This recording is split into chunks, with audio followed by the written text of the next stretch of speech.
When the apocalypse comes for your best friend's black card. Sylvia slammed a platinum card on my kitchen table. 2 weeks. We pack fast or we die. My mother blinked at the card like it had fallen from space. I blinked at Sylvia like she'd lost her mind. The apocalypse, Sylvia said, her voice flat. I saw it. Zombies. 2 months from now. I should have laughed. Should have called her dramatic.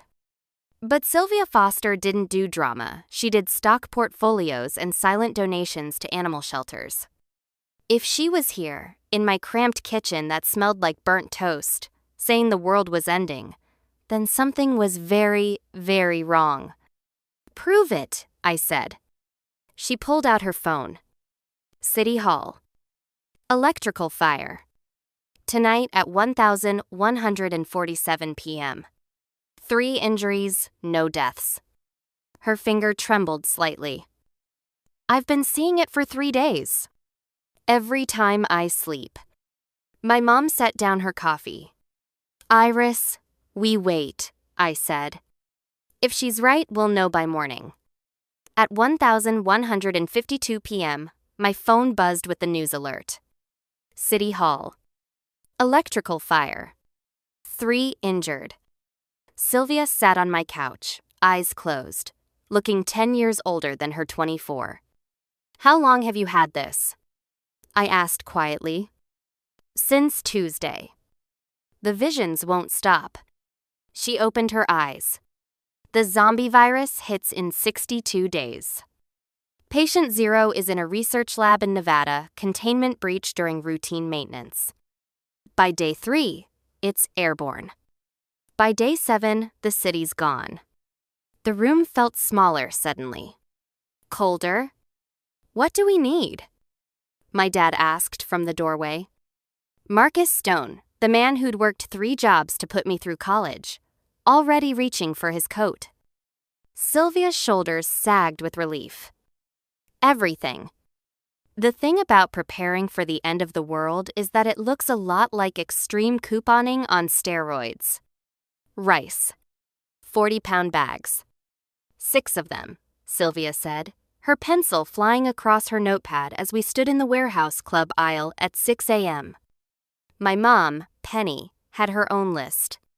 Canned vegetables, beans, soup, anything with a 3-year shelf life minimum.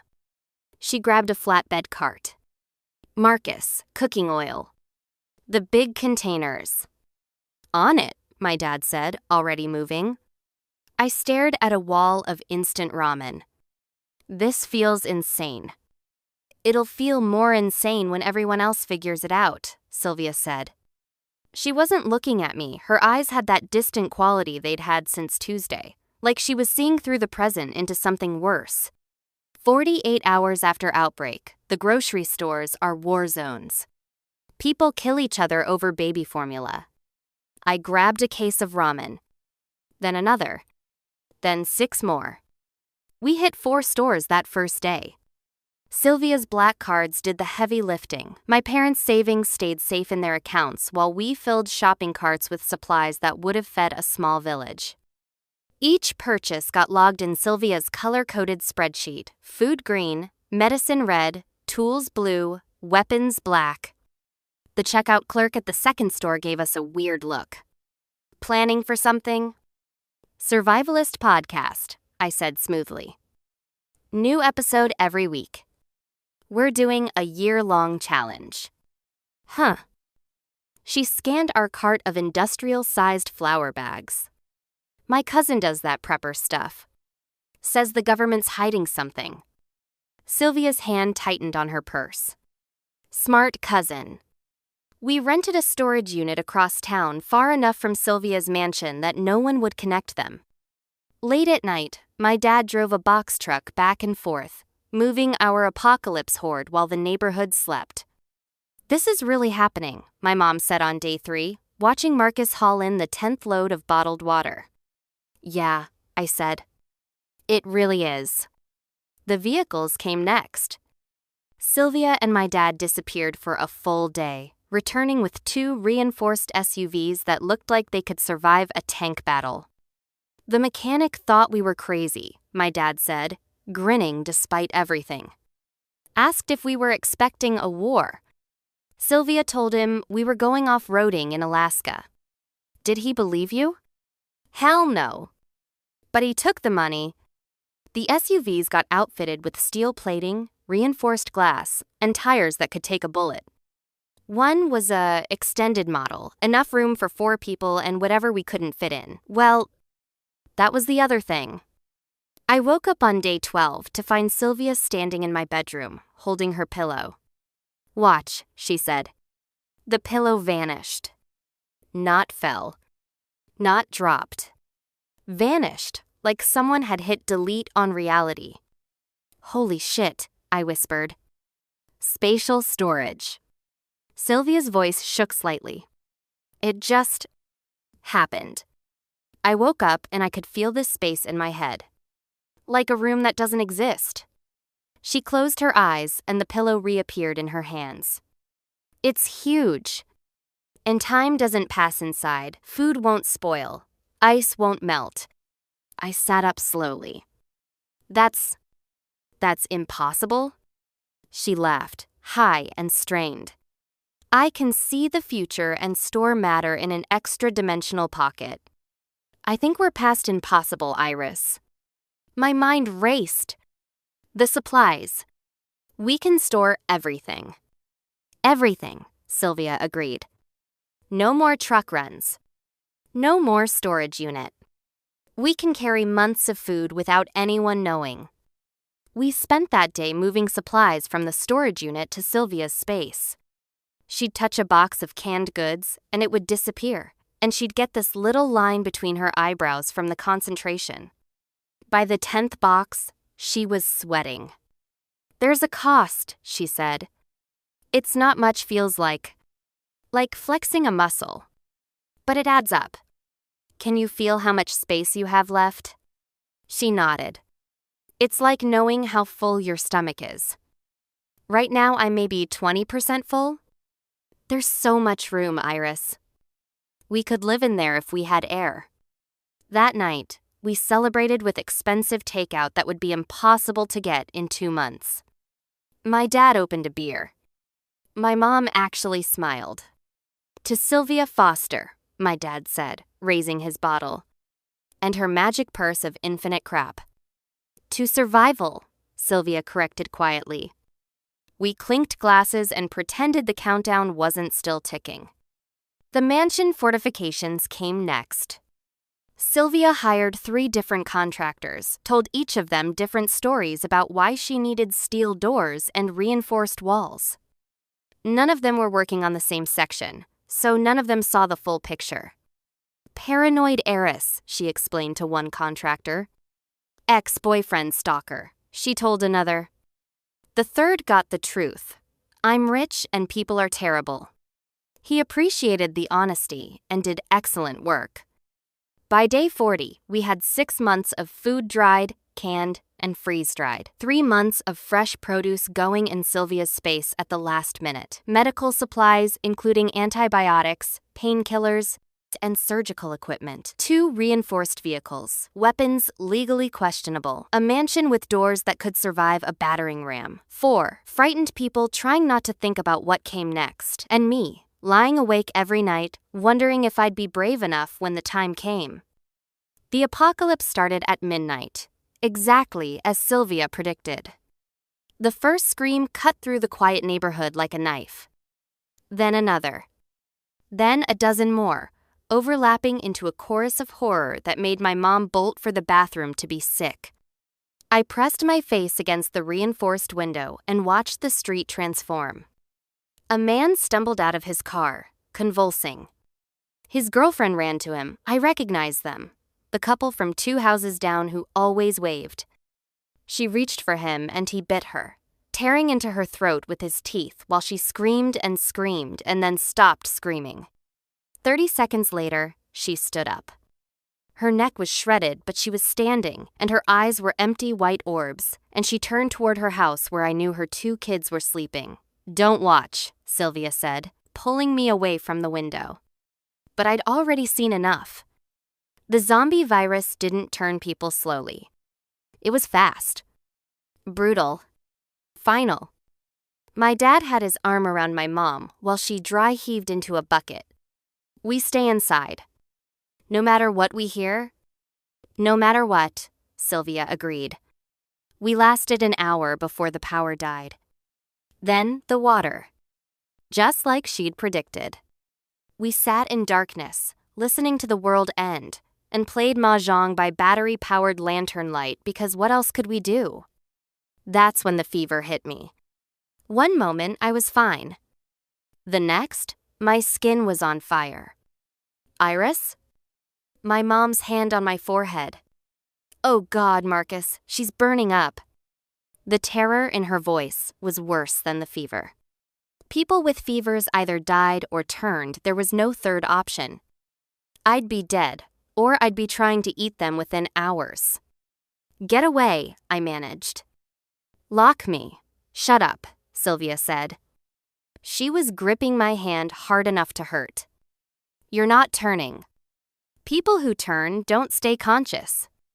You're awake. That means something else is happening. What else? My dad's voice, tight with fear. I don't know. Evolution, maybe? Sylvia's hand was cool against my burning forehead. The apocalypse doesn't make sense without powers. Maybe. Maybe some people are adapting instead of dying. The fever climbed. I felt like I was being unmade and remade at a cellular level, every nerve screaming, every muscle locked. My mom was crying. I could hear her even though my eyes wouldn't open. Then I fell into darkness and dreamed of space. I woke up to 3 worried faces hovering over me.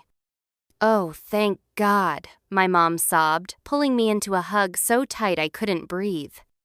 Easy, Penny, my dad said, but his eyes were wet too. Sylvia just sat back with an exhale. Check yourself. What feels different? I closed my eyes and felt something. A tiny pocket of space in my mind, barely there. A cubic meter, maybe less. I have storage, I said slowly. Like yours, but I opened my eyes and looked at Sylvia's excited face. It's 1 square meter. 1. Singular. Meter. The room went quiet. That's... My dad started. Pathetic. I finished. You get infinite warehouse space and I get a gym locker. It's not pathetic, Sylvia began. She gets foreknowledge and pocket dimensions, and I get to store like 1 watermelon. Maybe. This is bullshit. Why does God love you more than me? My mom swatted my arm. Stop that. I'm having a crisis here, Mom. Your crisis can wait. You're alive, and you're not trying to eat us. I call that a win. But she was smiling, that wet, relieved smile that meant she'd been genuinely terrified. Fair enough. I was alive. I had a power, even if it was the supernatural equivalent of a participation trophy. I'd take it. Testing the power was weird. I'd focus on something small, a pen, a phone, and it would vanish into that cubic meter of space. I could feel it there, existing in a place that wasn't quite real. Pulling it back out was just as easy. It's static time like mine, Sylvia observed. Put an ice cube in, it stays frozen. I tested with a cherry tomato instead. Put it in, pulled it out. Still firm and fresh. Can you store living things? My dad asked. I tried with a spider. It went in fine, came out fine, scuttled away fine. Apparently, don't test it on yourself, my mom said immediately. Wasn't planning on it. Though the thought had crossed my mind. We spent the first week of the apocalypse hiding in Sylvia's mansion, taking shifts on watch, and pretending everything was fine. My mom cooked elaborate meals from our stockpile. My dad reinforced weak points in our defenses. Sylvia checked her visions obsessively, trying to see what came next. And me? I put cherry tomatoes in my storage space and took them out again, trying to figure out what use a 1 cubic meter pocket dimension could possibly be when the world was full of zombies. Then the tomato seeds sprouted.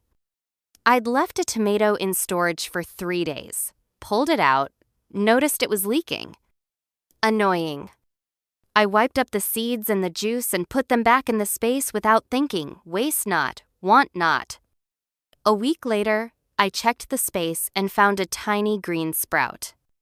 What the hell? It grew fast, impossibly fast. Within another week, I had a small tomato plant. Within 2 weeks, I had ripe cherry tomatoes. Your space accelerates time for plants, Sylvia said, studying the tomato plant I'd manifested on the kitchen counter. That's actually incredible. Do you know how valuable that is? I looked at my shoebox-sized growing space.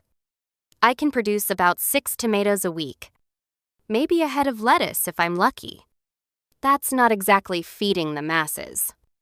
It's fresh produce during the apocalypse, my dad pointed out. We're living on canned beans. You're talking about salad. Okay, fine. My power is slightly less pathetic than initially assessed. But I planted cilantro seeds anyway, and bean sprouts, and a pepper plant. Turned my cosmic disappointment into a pocket garden. At least I'd have fresh salsa while the world burned. The attempted break-in happened on week 3. We'd been lucky. The mansion's location was upscale enough that most residents had evacuated early, either to family in the countryside or to their doomed attempts at safety elsewhere. The zombie population was relatively thin. But thin wasn't zero, and eventually, someone noticed we had power generator and food the smell of cooking. They tried the friendly approach first. Please, a woman called through the reinforced door. I'm pregnant. I haven't eaten in 3 days. Just some food, anything, please. I looked through the security camera. Woman with a small baby bump, looking appropriately desperate. 2 men lingering at the edge of frame, trying to look casual.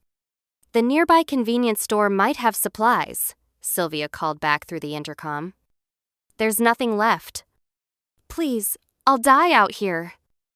Those men with you? I asked loudly. The camera caught her expression, flicker, surprise, then anger, quickly masked. They're protecting me. Weird. They're circling the building like they're looking for weak points. Silence. Then the woman's voice, harder now, open the fucking door. No. She kicked the door. Screamed some threats. Eventually left. My mom frowned. You think they'll come back? Definitely, Sylvia said. They came back at 3 a.m. My shift on watch. I heard them before I saw them, the quiet scratch of tools on the lock, whispered argument, someone saying, shut up, you'll wake them. Amateur hour. The mansion had 3 doors at the entrance. They'd picked the first in 15 minutes, clearly proud of themselves. The second door was solid steel with a lock that would take an actual professional. I listened to them swear and struggle for 20 minutes, getting increasingly frustrated. One of the men raised his voice. We know you're in there. Just open up, we have abilities. I'll blast this door open and then you'll regret it. Abilities. Right. 1 month post-apocalypse, maybe 1 in 100 people had manifested powers. He might be telling the truth. Probably wasn't. Either way, I couldn't let them keep making noise. Noise attracted zombies, and zombies attracted more attention, and more attention meant more people trying to break in. I needed them gone. Permanently. The storage room on the first floor held a lot of random supplies. My eye caught on something brass and ridiculous, and I grinned. Time to send these assholes off properly. The Swona is a Chinese double reed horn, and its sound can most charitably be described as aggressively attention-grabbing. Less charitably, it sounds like a dying goose having an argument with a car horn. It's loud. I opened the first door just a crack, just enough to stick the Suona's bell through, and played. I'm not good at Suona. That's actually what made it perfect. My screeching off-key attempt at Go Down Moses could probably be heard in the next zip code. What the fuck? One of the men screamed. I kept playing. Loud. Enthusiastic. Terrible. My family came downstairs, drawn by the noise. My dad took one look at me wielding the Suona like a weapon of mass destruction and started laughing. Are you insane? He wheezed. Probably. The men outside were screaming now, a mix of rage and panic. They understood what I'd done. In the dead of night, in a city full of zombies that hunted by sound, I was ringing the dinner bell. You're dead! You hear me? You're fucking dead. I hit a particularly ear-splitting high note in response. The zombies came fast. The shambling got faster when they had a target we'd learned that by watching from the windows. The sound drew them like moths to flame, dozens of them, converging on our mansion from every direction. The men's screaming changed quality. Not rage anymore. Terror. Then the wet sounds. The tearing. The gurgling. Then silence. I lowered the Suona. Most of the zombies wandered off after losing interest, but a few stayed. They circled the mansion, bumping against walls, confused by the lack of follow-up noise. Learning. Some of them are getting smarter, Sylvia observed quietly. Yeah? I watched one zombie tilt its head, listening. That's not great. We stood there in the dark, listening to the shuffling of undead feet, and didn't talk about the men I'd just killed by zombie proxy. My mom squeezed my shoulder. They would have heard us. I know. You did what you had to. I know that too. But I still heard the screaming when I tried to sleep. We left the mansion on day 58. Sylvia's visions showed a massive zombie wave hitting the city within 2 weeks, thousands of them, drawn by instinct or pheromones or whatever passed for zombie communication.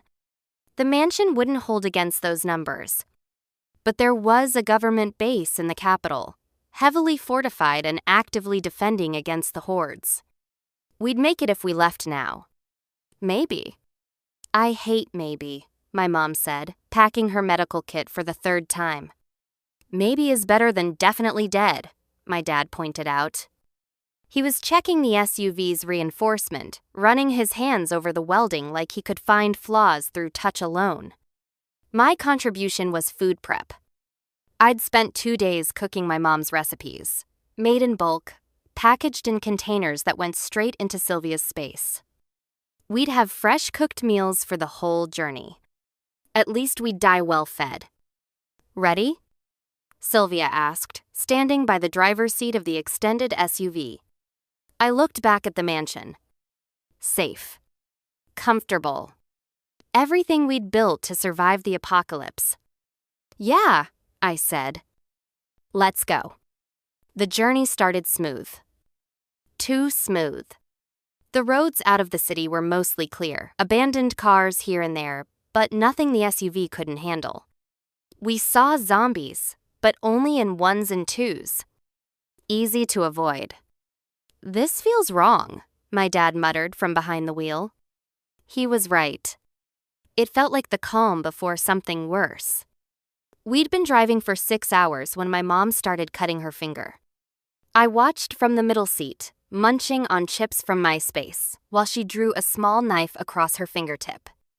Blood welled up. She held her other hand over it, and light bloomed soft, golden, warm. When the light faded, her finger was healed. Not even a scar. She did it again. And again. New hobby? I asked. Practice, she said. I need to know my limits. Your limit is healing cuts? So far. I'm working up to bigger injuries. Yesterday, I healed a deep gash on my arm. She pulled up her sleeve, flawless skin, not a mark on it. It hurt more. Took more energy. I think I could handle a broken bone, but I'd need rest after. Don't test the broken bone thing, my dad said quickly. Wasn't planning on it, Marcus. I leaned back, feeling useless. Again, my mom had healing. My dad had manifested earth and wood manipulation, minor, but useful. He could coax plants to grow, move soil, create small barriers. Defensive powers. Sylvia had precognition, massive storage space, wind manipulation, and as of last week, ice powers. Actual ice. She could freeze water from a distance, create ice shields, lower temperatures. She was basically the protagonist of a light novel. And me? I had my shoebox garden and whatever the hell I'd done to that zombie skull in my fever dream. Oh, right. Haven't mentioned that part yet.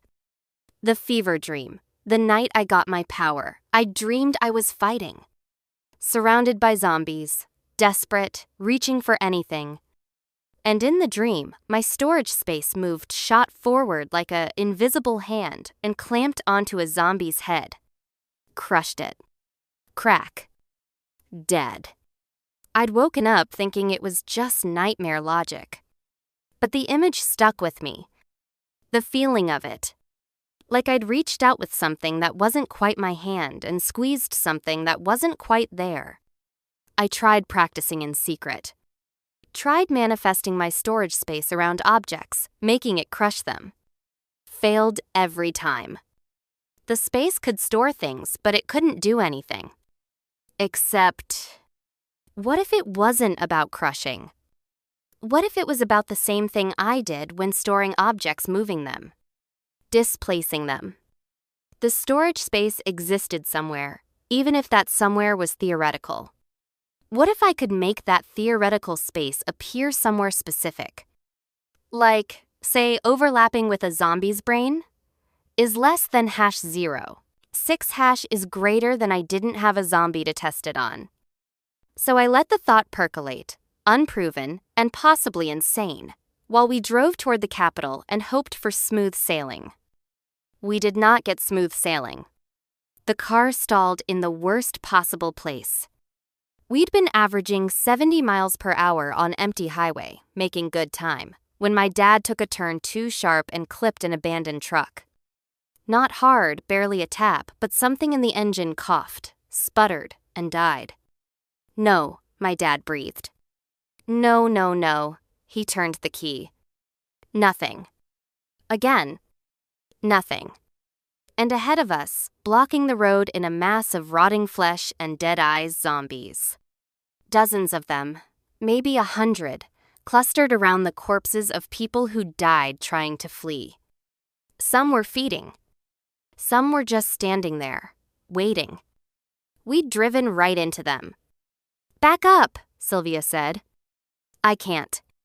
Engine's dead." The zombies noticed us. Slowly, their heads turned. Empty white eyes fixed on our SUV. Then they charged. "Out." Sylvia's voice cracked like a whip. "Out of the car now, we'll be trapped inside." My dad threw open his door. My mom grabbed her medical kit. Sylvia already had wind swirling around her hands, ice forming on her fingertips. I grabbed my short-handled axe and tried not to throw up. Fighting zombies in real life is not like the movies. There's no dramatic music. No slow motion. Just the overwhelming stench of rot, the sound of your own breathing too loud in your ears, and the horrible wet crunch when your axe connects with skull. I'd killed maybe 10 zombies total in our time at the mansion, always from safety, always with backup. This was different. This was 100 zombies and 4 people and nowhere to run. Sylvia was a force of nature. Wind blades sliced through zombie crowds. ice spears pinned them to the ground, and she moved with the kind of speed and precision that only came from knowing exactly where enemies would be before they struck. Precognition in combat was broken as hell. My dad was slower but steady. He raised walls of stone to block zombie approaches, used vines to trip them, created choke points. Defensive tactics, buying time. My mom stayed behind him, healing the scratches and bites he couldn't avoid, keeping him in the fight. And me? I swung my axe and tried not to die. A zombie lunged. I sidestepped, brought the axe down on its skull. It dropped. Another one grabbed my jacket. I twisted free, axe to the temple. Down. Another. Another. My arms burned. My lungs screamed. Iris. Sylvia's voice. I spun. A zombie was sprinting, actually sprinting towards Sylvia from her blind spot. It was different from the others, taller, thinner, with arms that dragged the ground and looked strong enough to tear someone in half. An evolved zombie. Faster. Smarter. Deadlier. It was 2 seconds from Sylvia. She was turned the wrong way, fighting 3 others. She wouldn't see it in time. Sylvia, move! She started to turn. Too slow.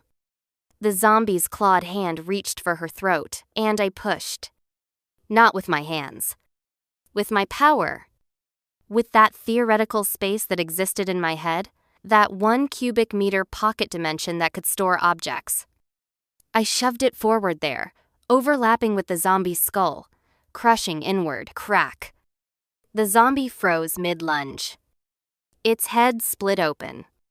A crystal core, the zombie's power source, popped out and dropped at Sylvia's feet, then vanished into my storage automatically. The zombie collapsed. Sylvia whipped around, stared at the corpse, then at me. I have no idea, I shouted. But I did have an idea. A terrible, wonderful, slightly insane idea. I focused on another zombie.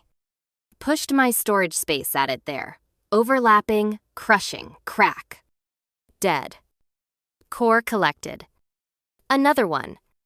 Crack. Dead. Another. Crack. Holy shit, my dad breathed. I started laughing, high and slightly hysterical. My storage space kills zombies. I'm a zombie skull crusher. This is the weirdest power ever. Save the existential crisis for later, Sylvia shouted. Keep going. So I did. I couldn't use the power rapidly. Each crush took focus, took energy, left me slightly dizzy. But I was effective. Every zombie I killed was 1 less for Sylvia and my dad to handle. Every core that dropped into my storage made my space grow. Just a little. 1 cubic meter became 1. 2. Then 1. 5. Then 2. We were winning.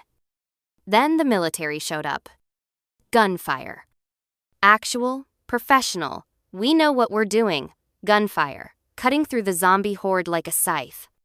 5 armored vehicles roared up the highway, mounted guns blazing. Soldiers in tactical gear jumped out, forming a perimeter, and within minutes the remaining zombies were down. A man approached us. Military uniform, sharp features, dark hair, maybe 30. He moved with the confidence of someone used to being in charge.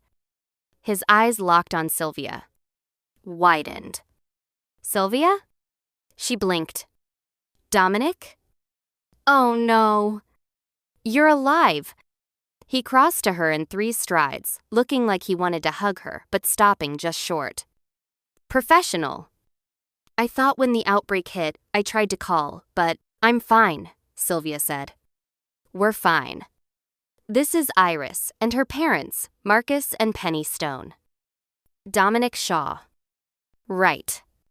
Sylvia's childhood friend / maybe crush, who'd moved away when they were 14. I'd heard stories. He'd apparently joined the military, gotten stationed somewhere, classified, and Sylvia had lost touch. And now here he was, all grown up and heroically saving us from zombies like some kind of apocalyptic rom-com meet cute. I hated him immediately. Abilities? Dominic asked, still looking at Sylvia. Fire and lightning, she said. Wait, no, he'd asked what abilities he had. Wind and ice, Sylvia answered for herself. Strong combination. He nodded approvingly, then glanced at me. You? Spatial manipulation, I said blandly. I crush zombie skulls with my mind. It's very metal. His eyebrows rose.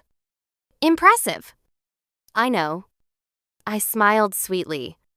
Anyway, thanks for the save. We should get going. Your vehicle's dead, Dominic pointed out. We're headed back to the capital base. You're welcome to ride with us. Sylvia looked at me. I looked at our SUV, smoking sadly from the hood. Fine, I sighed. But I'm not sitting next to him. We loaded into the military convoy. They'd clearly been on a supply run. The third truck was packed with medical equipment and food. Organized. Professional. Annoyingly competent. Dominic kept trying to make conversation with Sylvia. She was polite but distant, still processing the coincidence of running into him. I sat in the back of truck 2, eating chips from my storage space and radiating I'm judging you energy at Dominic's back. My mom elbowed me. Be nice. I am being nice. I haven't said anything rude yet.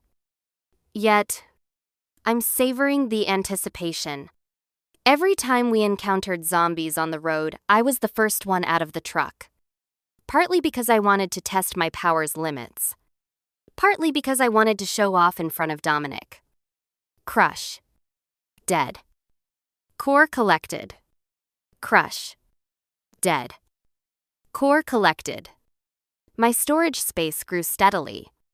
3 cubic meters. 5. 8. Still nowhere near Sylvia's warehouse-sized dimension, but no longer pathetic. Progress. The soldiers watched with a mix of awe and unease. Ability users were rare enough. One who could kill zombies without visible effort, just by looking at them? That was nightmare fuel. Good. Let them be uneasy. Better to be feared than dismissed. By the time we reached the capital base, my storage space was up to 15 cubic meters and I was exhausted. But we'd made it. Safe. Alive.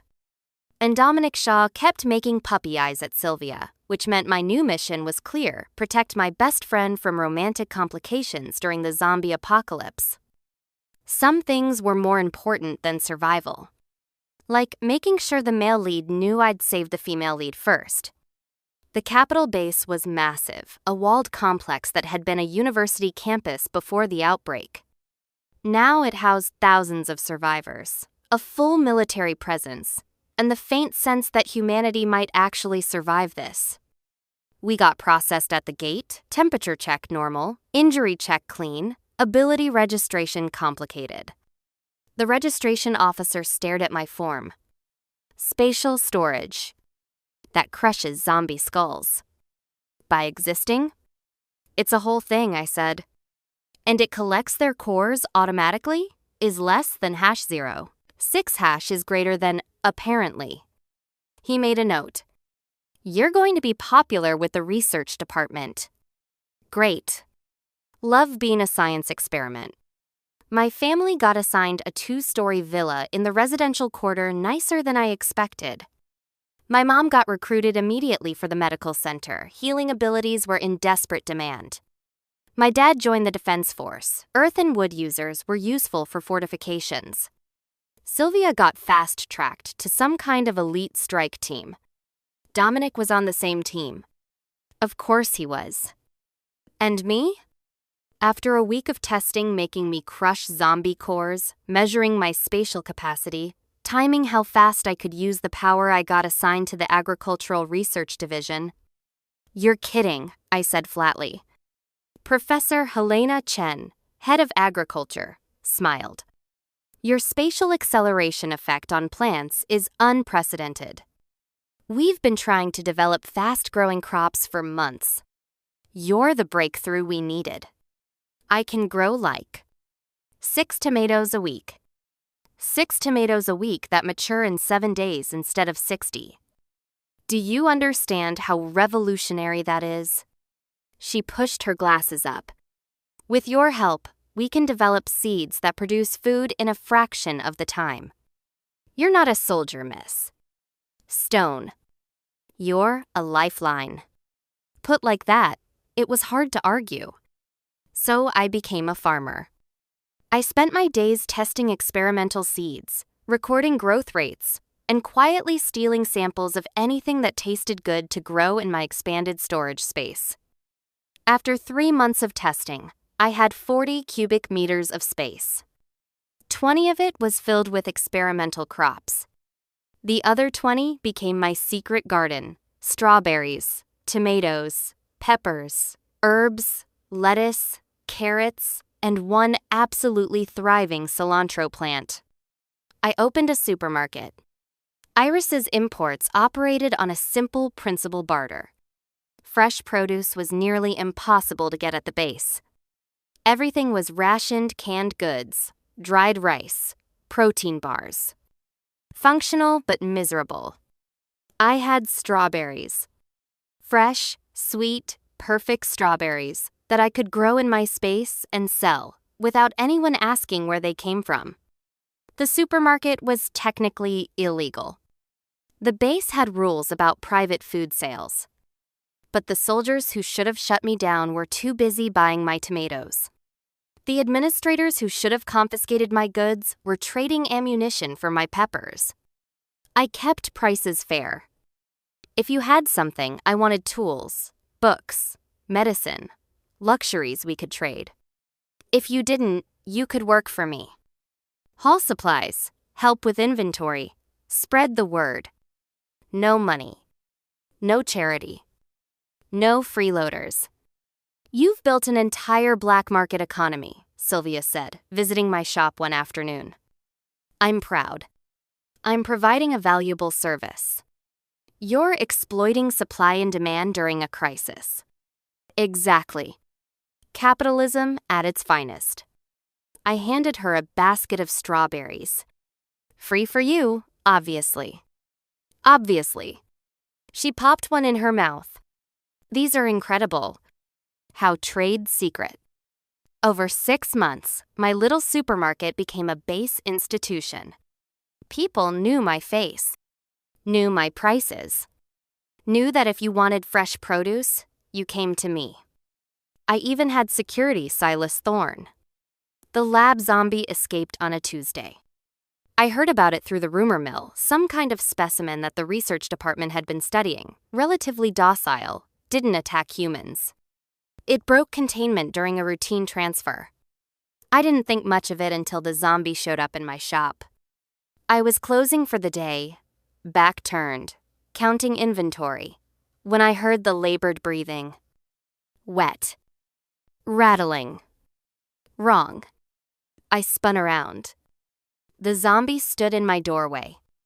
Tall, male, with sharp features that were almost handsome under the gray pallor of death. His eyes were white but focused. Aware. He wasn't attacking. Just standing there. Breathing. "Okay," I said slowly. Hi?" The zombie tilted his head. Then he picked up half a watermelon I'd cut earlier and bit into it. Not into me. Into the watermelon. He chewed. Swallowed. Made a sound that might have been pleasure. "You eat fruit?"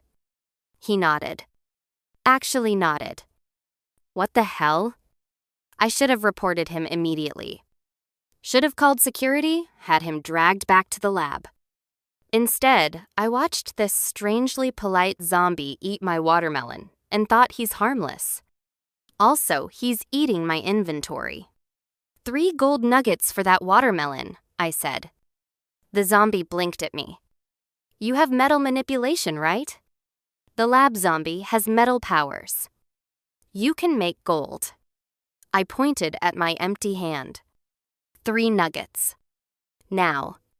He stared for a long moment, then closed his eyes, concentrated, and 3 small gold nuggets appeared in his palm.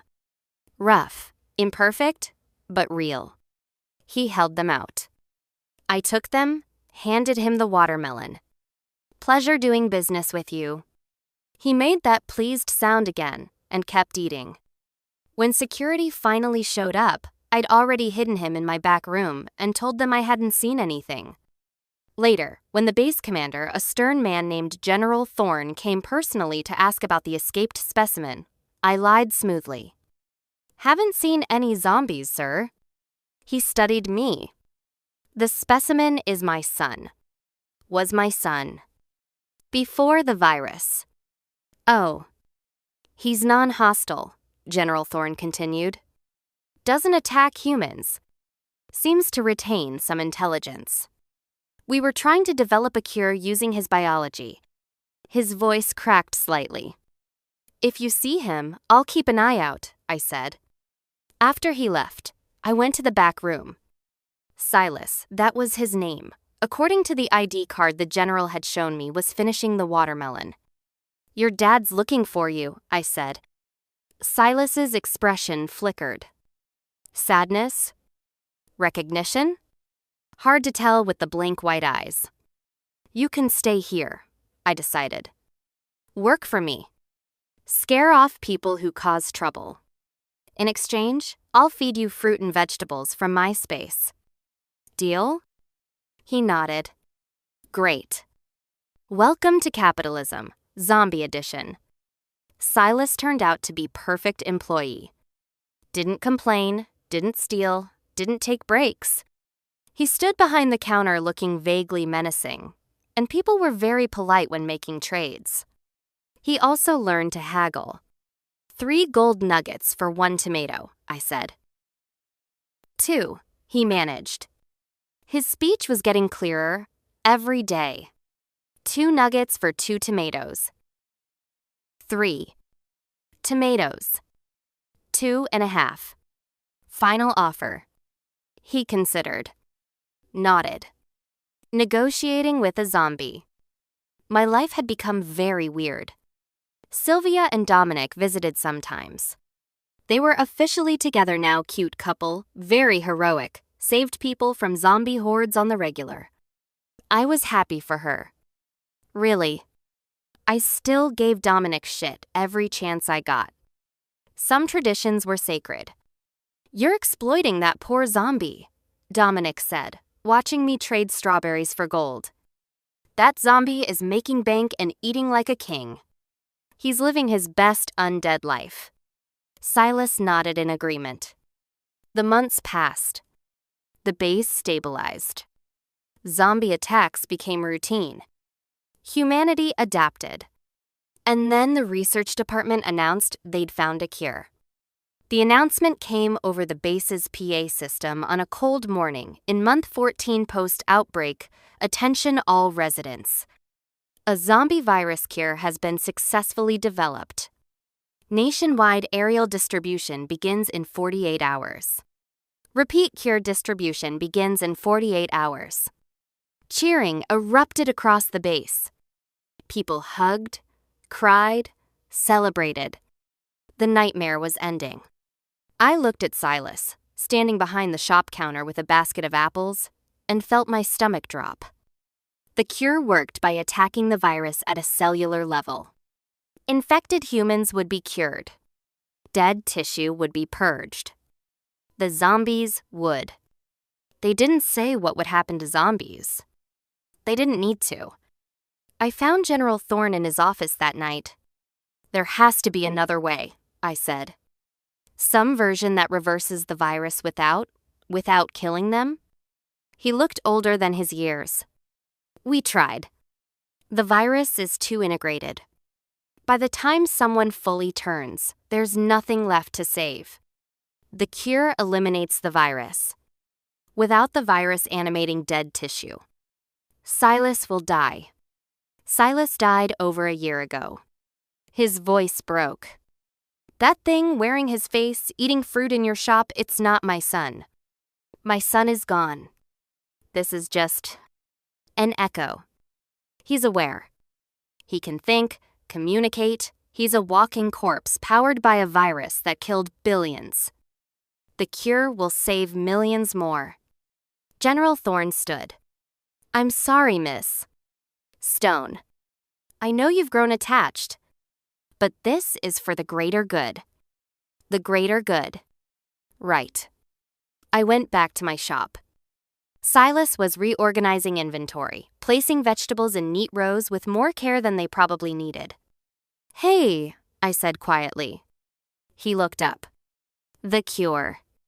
You know what it means, right? His expression didn't change, but he nodded. Slowly. You could leave. Hide in my storage space. I could, he shook his head. Silas, it's... Okay. The words came slow but clear. This is good.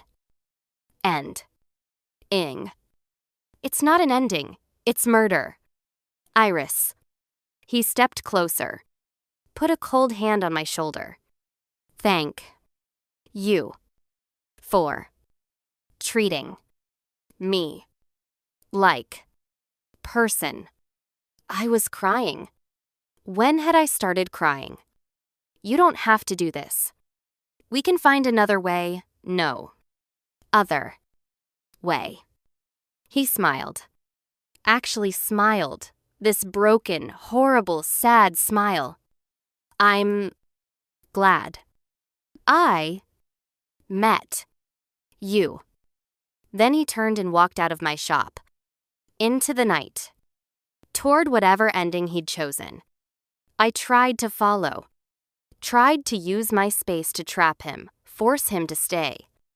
But my power wouldn't work on him either because he was too large or because some part of me knew he'd made his choice. So I watched him disappear into the darkness and hated that he was right. The cure deployed at dawn. Helicopters crisscrossed the sky, spraying aerosolized serum. It fell like rain, coating everything, everyone. The zombies dropped within minutes. Just stopped. Collapsed. Dead for real this time. People cheered. Danced. Broke out the hoarded alcohol for an impromptu celebration. The apocalypse was over. We'd won. I stood in my shop, surrounded by fresh vegetables, and stared at the small box on my counter. Silas had left it.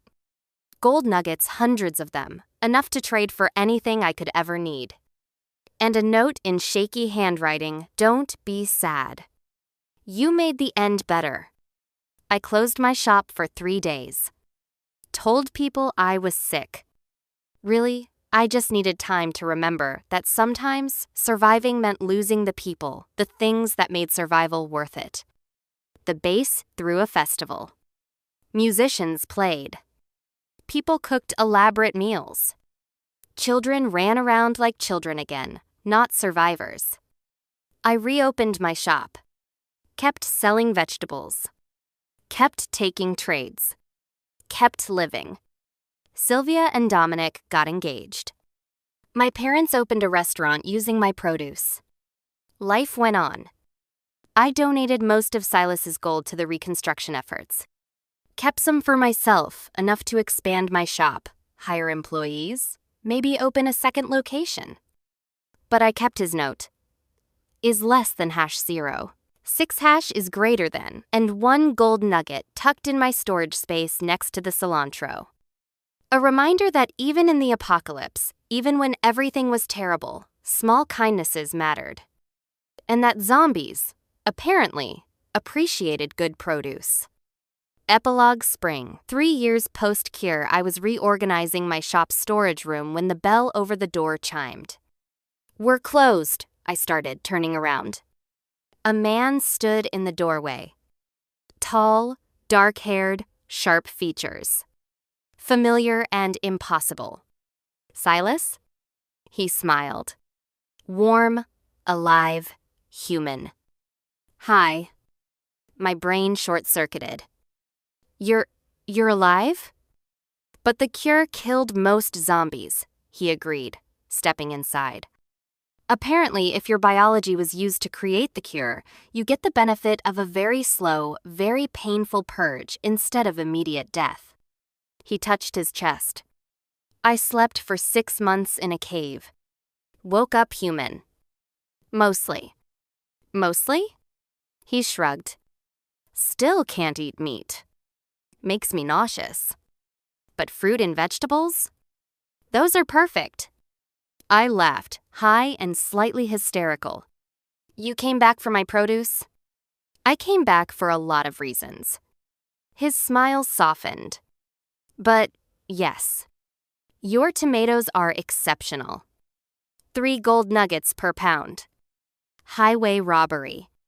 2. 2.5. Deal. He manifested gold nuggets and set them on the counter. I handed him a basket of fresh tomatoes, strawberries, and cilantro. He bit into a strawberry.